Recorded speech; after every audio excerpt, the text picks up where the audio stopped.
In today's video, I'm going to teach you how to sort low to high in Excel.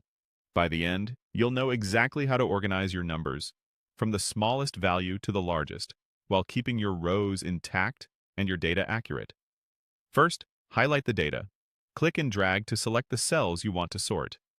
If your information spans multiple columns, like an item name, a quantity, and a price, make sure you include all of those columns in the highlight so each row stays together after sorting.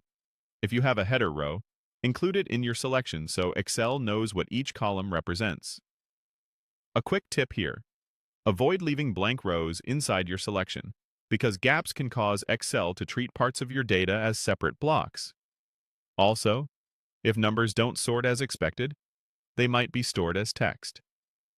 You can spot that if values are left aligned or have little indicators. Converting them to real numbers before sorting will give you accurate results. Next, click Sort and Filter. You'll find this on the Excel ribbon. With your range highlighted, open the Sort and Filter menu to bring up your sorting options. If you accidentally clicked inside just one column, Excel may ask whether you want to expand the selection. Choose to expand so related columns move together. That way, your rows won't get scrambled. Using the Sort and Filter control ensures Excel applies the sort to exactly what you selected. Now, click Smallest to Largest.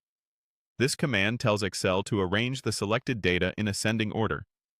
Excel will move entire rows based on the values in the column you're sorting by, so the relationships between columns remain correct. You'll see negative numbers placed before 0, then positive numbers, and decimals fall right where you'd expect. Blanks typically appear at the end. If you included a header row, Excel will keep it at the top while sorting the values below. After the sort completes, scan a few rows to confirm the results look right. Totals should still align with their labels, and any related details should remain together. That's it. To recap, highlight the full range you want to organize, click Sort and Filter on the ribbon, and choose Smallest to Largest.